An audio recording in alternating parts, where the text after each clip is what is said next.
Bonsoir tout le monde. Je pense que le mot est très approprié car Torah Box touche tout le monde, toutes les communautés dans le monde entier, francophone. Parashat Vayigash, enfin, après de multiples tentatives et des scénarios très difficiles, Yosef enfin se dévoile à ses frères. Et il leur dit, Ani Yosef, je suis votre frère. Et après les avoir reçus et leur avoir donné à manger, Yosef demande à ses frères de remonter en Eretz Israël chez leur père et lui dire et de passer le message qu'il est vivant et qu'il vienne en Mitzraïm le rejoindre. Et la Torah elle dit que quand Yosef a préparé ses frères à remonter en Eretz Israël, il y a marqué dans le verset que Yosef a donné à chacun de ses frères un habit. Et à son frère Binyamin, il lui a donné 5 habits et 300 pièces d'or aussi. Et le Midrash, il dit, Ramazdo, il lui a fait une petite allusion, qu'il allait sortir de chez lui, Mordechai de Binyamin, qui allait avoir 5 habits de royauté, comme il est marqué dans la Megillah, que Mordechai Yatsa Lifna Meler, que Mordechai est sorti devant le roi, avec Malbilvush Malchut, avec des habits de royauté, et de 5 habits différents. Et monsieur, il faudrait comprendre, ça veut dire quoi que il prédit à Binyamin qu'il allait avoir un descendant qui s'appelait Mordechai, et que Mordechai allait avoir 5 habits. Depuis quand le nombre d'habits a une influence dans la vie d'un rave ou dans la vie d'un dirigeant d'une communauté. Mais ce n'est pas la première fois qu'on voit ça. On voit déjà que quand Yosef a grandi sur les genoux de Yaakov, et la Torah dit que Israël avait Yosef Mikol Banav, Israël a aimé Yosef plus que n'importe qui.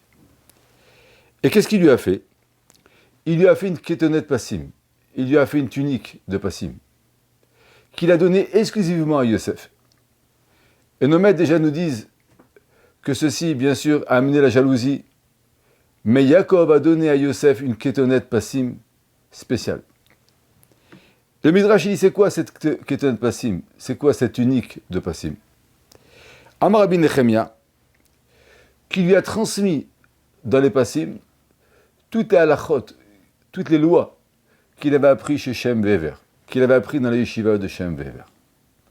C'est-à-dire qu'on voit encore une fois qu'à travers l'habit, à travers la tunique, Yaakov a donné un message, a donné un enseignement à son fils, qui était toutes les lois, toute la Torah qu'il avait apprise, il a transmis exclusivement à Yosef. Et en vérité, il faudrait savoir que ce Ketonet Passim, il y a marqué dans le Midrash, qui est ramené dans le Torah Lishima, que c'était déjà l'habit de Adam Rishon. Quand Adam Rishon a fauté, alors il s'est retrouvé nu. Et Akadosh Baruch Hu a été obligé de lui confectionner un habit. Cet habit, il a été donné à Adam Rishon. Et après, il a été volé par Nimrod. Et par la suite, il a été volé par Esav. Et enfin, Yaakov l'a récupéré avec Rivka des mains de Esav. Et voilà que Yaakov il le transmet enfin à Yosef. Ça veut dire que l'habit qui a été donné à Yosef, ce n'était pas un habit qui était une simple tunique. C'était un habit qui avait un message. C'était un habit qui était depuis la création du monde. C'était un habit qui avait été confectionné par Akadosh Baruch Hu, qui est peut-être le seul habit qui a été confectionné par Akadosh Baruch Hu. Et ce qui est étonnant, c'est que le Midrash, il dit, Passim, il lui a fait un habit de Passim. Il dit le Midrash que les lettres de Passim, en vérité, font allusion à toutes les épreuves que Yosef allait avoir dans la vie. Le pays de Passim, c'est Potiphar. On sait l'événement qu'il a eu avec la femme de Potiphar. Le Samer, c'est bien sûr Socharim, il a été vendu. Le Yud, c'est Ishmaélim, il a été vendu d'abord à des caravanes dans le désert, de Bédouins dans le désert. Et enfin, Midianim, il a été racheté par les Midianim, qui l'ont vendu en Mitzrayim. Ça veut dire qu'à travers l'habit qu'il lui a fait cadeau, en vérité déjà, il lui a prédit. Il lui a donné déjà une lueur. Il lui a donné déjà ce qui allait lui arriver. Et c'est pour ça qu'il lui a fait cadeau cet habit. Et bien sûr, il faudrait comprendre, ça veut dire quoi qu'on donne un habit à un enfant? Et avec cet habit, on lui prédit tout ce qu'il va avoir. Et grâce à ça, il faut dire, que Yosef, peut-être, il a eu la possibilité de pouvoir être sauvé et la possibilité de résister à toutes ces épreuves. Quand Akadosh Baruch Hu, il a créé le monde, la création du monde, il y a marqué dans les Sfarim, essentiellement, était dans le but de faire exister Akadosh Baruch Hu dans un monde qui est matériel. On sait tous qu'Akadosh Baruch Hu, il est spirituel, qu'Akadosh Baruch Hu n'apparaît jamais. Le Irani Adam Bachai, on ne peut pas voir Akadosh Baruch Hu et exister. Comment Akadosh Baruch Hu, il existe? Et comment Akadosh Baruch Hu, il est en vérité dans chaque détail de la vie? C'est l'homme, et surtout le peuple d'Israël, qui a la capacité de faire exister Akadosh Baruch Hu. C'est pour ça qu'en vérité, Akadosh Baruch Hu n'a pas créé le monde et l'a abandonné. Il y a marqué que Be'asara Ma'amarot Nivra Olam, que le monde a été créé par 10 paroles d'Akadosh Baruch Hu. Mais en vérité, il y a marqué dans les Sfarim que le monde, il n'a pas été créé. Le monde, il se crée seconde par seconde. Ça veut dire que le soleil, il existe parce qu'Akadosh Baruch Hu, il utilise la même parole qu'il a créé le soleil. Et à chaque seconde, Akadosh Baruch Hu, il recrée le soleil.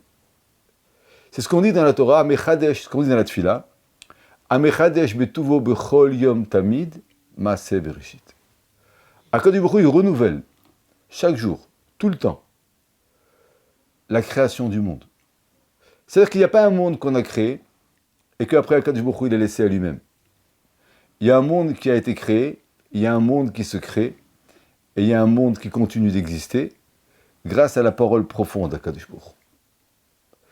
Et c'est pour ça que le but, la mission essentielle de l'homme, c'est de dévoiler au monde que dans cette matière, dans ce monde qui nous paraît des fois abandonné par Akadosh Baruch Hu, la présence d'Akadosh Baruch Hu est là et elle est omniprésente. Et c'est pour ça qu'en vérité le monde il s'appelle Olam Belashon Elem, qu'Akadosh Baruch Hu il disparaît, mais c'est pas qu'il est disparu, c'est qu'en vérité il a fait exprès de ne pas apparaître parce que sa volonté elle est que nous, les hommes, les Bnei Israël, on le fasse exister, on le découvre, on le fait connaître à travers un monde où quelque part il n'apparaît pas. Et c'est pour ça qu'en vérité, quand on parle d'habits, on parle aussi de kavod. La Gemara elle dit dans Shabbat que les habits, comment on respecte le Shabbat, comment on est mechabed le Shabbat. La Gemara dit on respecte le Shabbat en mettant des habits, parce que les habits sont l'honneur de quelqu'un. Ça veut dire quoi? Ça veut dire que quand on s'habille, quand on se prépare, et quand on prend les bonnes lunettes devant une situation, on est capable de déceler certaines choses que dans la vie de tous les jours, on ne ferait pas attention. Alors bien sûr, il est évident qu'un habit, ce n'est pas seulement un morceau de tissu qu'on prend. Mais un habit, en vérité, c'est le synonyme de préparation. C'est le synonyme d'élévation. C'est le synonyme de se préparer à une situation qui va être différente de chaque jour. Alors il arrive le Shabbat, on ne va pas s'habiller comme la semaine, on va s'habiller avec des habits qui sont prédestinés au Shabbat. Et grâce à ces habits qu'on va mettre, grâce au changement d'habits, grâce au changement de la vie de la semaine, ce changement va nous interpeller. Il va nous donner la possibilité d'analyser et de voir les différences qu'il y a entre la semaine et le jour du Shabbat. Et c'est pour ça que chaque fois qu'on parle d'habits, on parle de kavod. Le kavod, dit le Maharal, c'est pas seulement de respecter. Le kavod, c'est en vérité dévoiler l'intérieur de la chose qui est la plus importante. Par exemple, un homme il va respecter ses parents. Pourquoi? Parce que quand un homme il existe, il réussit, il est indépendant, en lui-même, au plus profond de lui-même, il a en vérité une part d'un homme et d'une femme qui un jour l'ont mis au monde. Et alors qu'on connaît cet homme et qu'on connaît personne d'autre à part cet homme, il va respecter ses parents. Ça veut dire qu'il va découvrir les personnes qui lui ont donné la possibilité d'exister. Donc il va les faire exister en même temps que lui. Et ça, c'est le kavod. Le kavod d'Akadosh Baruch Hu, ça veut dire quoi? Respecter Akadosh Baruch Hu, faire un honneur à Akadosh Baruch Hu. Ça veut dire qu'en vérité, on a le monde entier. On a un monde de matière où Akadosh Baruch Hu n'existe pas. Et nous, on vient. Et on va essayer dans chaque détail de la nature de prouver et de faire exister Akadosh Baruch Hu dans le détail de la nature. Et là, automatiquement, Akadosh Baruch Hu va reprendre sa place parce qu'on est capable de le faire exister même dans une matière ou dans un monde qui n'existe pas. Et c'est pour ça qu'il y a marqué Va'ata mechayet kulam, Akadosh Baruch Hu, il fait vivre chaque chose. Akadosh Baruch Hu est la base de l'existence de chaque chose. Mais malheureusement, il n'apparaît pas. Et nous devons, à chaque mouvement que nous faisons, chaque consommation, chaque regard que nous avons, nous devons essayer de trouver la spiritualité, la partie d'Akadosh Baruch Hu qui est dans cette créature, et l'élever, et lui donner le sens qu'Akadosh Baruch Hu il a voulu lui donner. C'est pour ça qu'il y a marqué Shamaim Saprim Kavodo. Le ciel, il raconte l'honneur d'Akadosh Baruch Hu. Comment le ciel raconte l'honneur d'Akadosh Baruch Hu? Un ciel raconte l'honneur d'Akadosh Baruch Hu? Parce qu'en vérité, en regardant le ciel, en regardant la complexité du ciel, en regardant l'énormité du ciel, en regardant la beauté du ciel, mais Saprim et Kavodo, on se rend compte qu'il y a derrière un créateur qui est énorme, un créateur qui a tous les pouvoirs, et qu'il n'y a que lui, au monde et dans l'univers, qui a pu créer ce ciel. Donc le ciel devient en vérité le premier témoin de la créature d'Akadosh Baruch Hu. Et le but de l'homme, tout au long de sa vie, c'est de quelque part, chaque fois, et dans chaque situation, dans chaque consommation, essayer de montrer où est la présence d'Akadosh Baruch Hu. Comment Akadosh Baruch Hu il existe. On consomme un fruit, on fait une bracha. Pourquoi? Parce que quand on consomme un fruit, on fait une bénédiction, parce qu'on veut dire qu'en vérité, on n'est pas un consommateur. À travers la pomme que je vais manger, j'ai décelé qu'il y avait dedans une partie de la volonté d'Akadosh Baruch Hu. Donc c'est vrai que je consomme une pomme, qu'elle ne va plus exister, mais j'ai laissé une trace, et j'ai donné un message à l'humanité, qui est celle que c'est Akadosh Baruch Hu qui a créé la pomme. Donc elle n'est plus. Je vais la faire disparaître. Mais je ne vais pas la faire disparaître parce que je vais la consommer seulement. Je vais la faire disparaître parce que je l'ai utilisée pour dévoiler la beauté et la grandeur du monde que Akadosh Baruch Hu il a créé. Et c'est ce qu'on appelle le kavod. C'est ce qu'on appelle le respect. Le respect, c'est pas seulement de se lever devant quelqu'un. Le respect, c'est apprendre et analyser la valeur profonde de chacun. Et étant donné qu'il a des valeurs que moi je n'ai pas, ou bien qui sont rares même si moi je les ai, alors je dois de lui respecter. Et quand je le respecte, je mets en valeur ces qualités qui sont si profondes. On va respecter Akadosh Baruch Hu, on va respecter nos parents qui nous ont mis au monde, on va respecter nos rabbanim qui nous ont enseigné la Torah, qui ont une capacité de transmettre, qui ont eu la chance d'avoir des connaissances que nous n'avons pas. Et c'est comme ça que ce qu'on appelle le kavod. C'est-à-dire que le kavod, c'est en vérité la reconnaissance, l'extériorisation, le dévoilement des choses qui sont cachées, et les mettre en valeur, et automatiquement on est obligé de les respecter, parce qu'on se rend compte que c'est quelque chose qui est très grand. C'est pour ça que le Maharal il dit souvent que le mot kavod sont en vérité les mêmes lettres que le mot kaved, c'est lourd. Parce que quelque chose qui est léger ne prend pas de place. Mais donner du poids à quelque chose, ça veut dire le rendre important, lui donner son importance. Et quand quelque chose il est lourd, on ne peut pas le déplacer. Il est à sa place, il fait partie du décor, et on est obligé de vivre avec. Et c'est pour ça que le kavod, pour Akadosh Baruch Hu, c'est exactement pareil. Quand on nous demande de respecter Akadosh Baruch Hu, c'est-à-dire qu'on nous demande quelque part de dévoiler qui est Akadosh Baruch Hu. On ne peut pas se lever devant Hachem. On ne peut pas ne pas s'asseoir à sa place. Mais une chose on peut faire, c'est de trouver dans la création complète tous les détails de la création. Où est le message d'Akadosh Baruch Hu et comment je peux le dévoiler. Et c'est la première mission qu'Akadosh Baruch Hu il nous a donnée. Et c'est même la raison essentielle pourquoi Akadosh Baruch Hu il a créé le monde. C'est pour ça que l'habit nous prépare à une situation différente. Ça veut dire que chaque fois qu'on va avoir une nouvelle situation, chaque fois qu'on va connaître quelqu'un de nouveau, chaque fois qu'on va avoir un événement important, on va devoir changer d'habit. Quand on se marie, on ne peut pas arriver au mariage avec un costume qu'on a déjà mis. Parce que le regard doit être nouveau. Si on arrive à un mariage avec le même costume qu'on a mis hier, alors malheureusement, notre femme ne sera pas à la valeur qu'elle devrait être. Quand je mets un nouveau costume, c'est-à-dire que quelque part, je suis conscient que pour pouvoir réussir ma vie mariée, il faut que j'ai un nouveau regard, que je cherche la nouveauté, que je cherche le point qui n'existe nulle part ailleurs.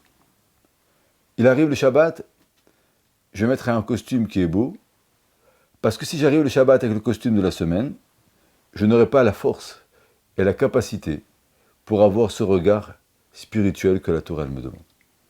C'est-à-dire que l'habit, il me donne en vérité, il me met en condition pour pouvoir analyser toutes ces situations et bien sûr adapter ces situations à ce que j'ai besoin dans la vie de tous les jours. Mais l'habit aussi, il a une deuxième fonction. On sait que l'homme est créé par un corps, il est créé aussi par une neshama, une âme. Le corps est l'habit de l'âme. On voit un homme, on voit son corps, mais on ne voit pas sa neshama. C'est-à-dire qu'en vérité, l'habit, il protège cette âme qui est tellement profonde, et il lui donne à cette âme la possibilité de s'exprimer. Mais à la différence de l'habit, l'âme, elle reste toujours pure. L'âme, elle reste toujours avec autant de conviction. Mais c'est les habits qui changent. De même que nous, quand on se change de costume, on a le même corps. Seulement, on peut l'arranger avec un beau costume, ou des fois, on peut le mettre pas en valeur avec un costume un peu moins beau, le dégrader. Mais la pnimiout, l'intégrité, l'intérieur profond de l'homme, on ne peut pas le changer. Donc l'habit nous donne, en vérité, nous met en condition pour analyser une nouvelle situation. Et l'habit aussi, il nous protège. Ça veut dire que même si on va travailler, même si on va faire de la peinture, on va mettre un habit pour peindre, mais le corps, il va rester un corps. Et la neshama, elle va rester une neshama. Et c'est pour ça que quand on parle de levouche, quand on parle d'habit d'Adam Arishon, vous comprenez que Adam Arishon, avant la faute, n'avait pas besoin d'habit. Parce qu'en vérité, son corps était entièrement adapté à la spiritualité qu'il avait. Le jour où il a été chassé du Gan Eden, où il a été renvoyé, et qu'il a dû intégrer un monde que nous vivons aujourd'hui, bien sûr, la première chose qu'il a vue, qui est Haroum, il n'avait pas les outils pour entrer dans ce monde. Il n'avait pas l'outil de l'adaptation. Il n'avait pas le regard qui pouvait lui donner et qui pouvait soulever toutes les capacités que ce monde il a. Et là, Kadosh Baruch Hu, il lui a fait un habit. Et le Midrash, il a dit c'est quoi, avec quoi il lui a fait l'habit. Il a pris la peau du serpent qu'il avait fait fauter et il lui a cousu un habit avec la peau du serpent. Ça veut dire quoi? Ça veut dire que la faute qu'il avait fait à Adam Rishon, savait qu'elle était terrible. Mais Akadosh Baruch Hu lui a donné, il lui a montré que même devant une faute, si on a un regard qui est capable de regarder et qui est capable d'adapter, qui est capable d'analyser ce qu'on a fait, alors devant une nouvelle situation, même cette avéra, même la mauvaise chose qu'on a fait, elle pourra nous être bénéfique. Et c'est pour ça que Akadosh Baruch Hu, il lui a cousu des habits qui étaient des habits de la peau de ce serpent. Ça veut dire qu'Akadosh Baruch Hu, il a exploité la faiblesse du serpent, il a exploité le mauvais regard du serpent, et il a donné à Adam Rishon un regard nouveau, en protection, en conseil, pour pouvoir affronter la vie. Bien sûr, Nimrod, quand il a vu la grandeur d'Adam Rishon, de pouvoir s'adapter dans le monde et de pouvoir changer d'habit comme il voulait, ça veut dire pouvoir grandir et faire des choses à sa volonté, parce qu'en vérité, il avait l'outil de la transformation. Alors Nimrod, il lui a pris. Et Nimrod, grâce à ça, il est devenu le roi le plus respecté, parce qu'il avait la capacité de grandeur, il avait la capacité d'adaptation, qui n'était pas spirituelle, mais il était déjà un homme qui avait une capacité de voir les choses différentes des autres. C'était le premier innovateur de ce monde, Nimrod. Il a fait une rébellion. Rebelle, ça veut dire qu'il n'a pas suivi le regard de tout le monde. Il a été contre le courant. Il a montré que quelque part, il y avait un regard qui était différent. Et ce regard différent, c'est la grandeur. Esav, qui était conscient de ce besoin pour affronter un monde matériel, a récupéré ça de Nimrod, il a volé à Nimrod. Et enfin, quand Rivka a vu que son fils Yaakov, qui était le rabbin, qui était l'élève prodige dans les yeshivot, devait partir et devait maintenant rentrer dans un monde matériel, elle a compris que la seule solution et la seule arme qu'elle pouvait lui donner, c'est ce fameux habit. Cet habit que Adam Rishon a eu, ses conseils, ce regard, cette possibilité d'adaptation, ce scanner qui allait dévoiler le message d'Akadosh Baruch Hu, et elle a donné à son fils Yaakov pour que lui le prenne, lui s'habille avec, et que lui puisse exister dans un monde matériel et cruel, et dans ce même monde grandir dans le chemin d'Akadosh Baruch Hu. Et enfin, quand Yaakov a vu par prophétie que Yosef allait devenir le roi, que Yosef allait prendre le flambeau du peuple d'Israël, et que Yosef allait un jour diriger le peuple d'Israël, il lui a donné cet habit. Il lui a donné ce message. Il lui a transmis cette possibilité de regarder ce monde et de trouver la spiritualité. Et grâce à ça, bien sûr, Yosef a pu affronter toutes les épreuves qu'il avait, parce que Yosef était habillé, Yosef était équipé des possibilités que son père lui avait données, qui était en vérité le cadeau d'Akadosh Baruch Hu Adam Rishon. Ça veut dire qu'en vérité, l'homme croit qu'il peut affronter la vie, croit qu'il peut s'adapter à toutes les épreuves de la vie de façon naturelle. Il n'y a pas de naturel dans l'adaptation. Si un homme n'a pas les outils pour pouvoir vivre, pour pouvoir passer les épreuves, pour pouvoir vivre au jour le jour et de comprendre quel est le message d'Akadosh Baruch Hu, il peut même se retrouver un jour dans une synagogue en plein Yom Kippour et il va dire les mélodies sont magnifiques, il ne va pas comprendre qu'il faut faire peut-être tchouva, que peut-être Akadosh Baruch Hu, il attend de nous quelque chose de différent. Par contre, l'homme qu'on a habillé, l'homme qu'on a préparé, l'homme qu'on a donné le message, qu'on a donné les nouvelles lunettes, ce qu'on appelle nous le malbouche, l'habit, alors à chaque situation, il est capable de s'adapter, d'adapter et de pouvoir grandir. Et c'est pour ça que vous comprenez que Yosef était la personne qui devait descendre en Mitzraïm, en Égypte. Il est évident que Mitzraïm représentait par rapport à Israël le pays de l'exil, le changement drastique de civilisation et bien sûr le début de l'exil du peuple d'Israël. Quand on parle d'exil, on parle bien sûr d'assimilation, on parle de conflits difficiles, on parle de conflits d'existence. Et bien sûr, Yaakov a donné à Yosef cet outil pour pouvoir exister et pour pouvoir faire exister le peuple d'Israël jusqu'à la fin des temps. Et une des périodes les plus difficiles du peuple d'Israël, ça a été la période de Purim. Il y a marqué que dans le monde, dans la fête de Purim, Aster Panim, Akadosh Baruch Hu, il s'est caché.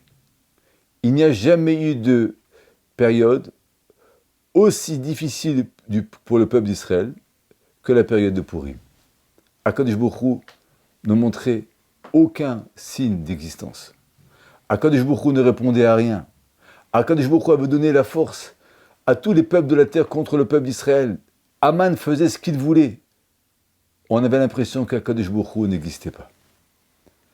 Quand Yosef il a vu dans sa prophétie le danger de la Hastara, le danger de cette situation, il lui a donné 5 doses d'habits, il lui a donné 5 lunettes différentes, il lui a donné 5 possibilités d'adaptation pour pouvoir voir la présence d'Akadosh Baruch Hu, même dans l'obscurité qui est la plus terrible.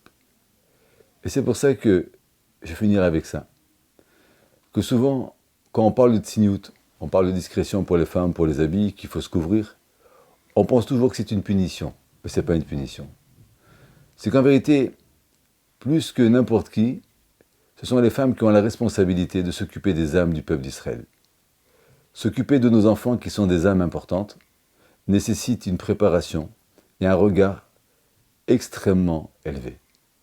Et c'est pour ça que quand on s'habille, on se prépare, on se respecte, alors on a une capacité de protéger notre neshama, et grâce à l'habit que nous mettons, nous avons un regard et nous avons une relation avec le problème qui est entièrement différent. Parce que ce n'est pas une relation d'égal à égal de matériel, mais c'est une relation qui va venir de plus profond de nous, qui est de notre neshama, avec un regard spirituel à un problème qui est matériel. Et les mères, qui ont cette responsabilité d'éduquer nos enfants, elles ont aussi la responsabilité de se couvrir, parce qu'en vérité, elles sont toute la journée dans cette mission qui est tellement importante. Et pour finir, on sait que Chachamim nous disent que le peuple d'Israël ont mérité la délivrance pour 3 raisons. Parce qu'ils n'ont jamais changé leur nom. Le peuple d'Israël sont toujours appelés les mêmes noms, n'ont pas pris des noms de Mitzrim. Le peuple d'Israël n'a jamais changé la langue, ont toujours parlé hébreu, et le peuple d'Israël n'a jamais changé leurs habits. Vous comprenez que le nom, c'est la raison d'être qu'un homme il est. C'est en vérité la naissance, quand il est né, on l'a défini, c'est une neshama. Donc ils n'ont jamais changé, ça veut dire qu'ils ont gardé quelque part cette neshama au plus profond d'eux-mêmes, de façon pure. Ils n'ont jamais changé leur langage. Le langage, c'est l'expression de la chose. Ils n'ont jamais falsifié l'expression. Ça veut dire qu'ils ont toujours préservé, avec détail, la volonté et le message de la création d'Akadosh Baruch Hu. Et enfin, ils n'ont jamais changé leurs habits. Ça veut dire qu'en vérité, ils ont toujours fait attention d'avoir un relationnel avec la vie, qui était le relationnel qu'Akadosh Baruch Hu, il a demandé et il a donné à Adam Arishon quand il a mis dans le monde. Je pense que, pour finir ce message, il faut savoir que la vie n'est pas facile. Et bien sûr, que ce soit au niveau des épreuves, que ce soit au niveau de la vie de tous les jours, de vivre comme un juif. Et il n'y a que la Torah, et il n'y a que les enseignements que nous avons qui peuvent nous habiller et nous donner cette force et cette possibilité, au jour le jour, de regarder les choses de façon différente, de trouver la présence d'Akadosh Baruch Hu et de pouvoir résister à tout ce qui est difficile. Et c'est pour ça qu'à Purim, on se déguise. Parce qu'en vérité, à Purim, on veut montrer au peuple, on veut montrer à notre communauté que l'habit, quand on le change, on peut devenir différent.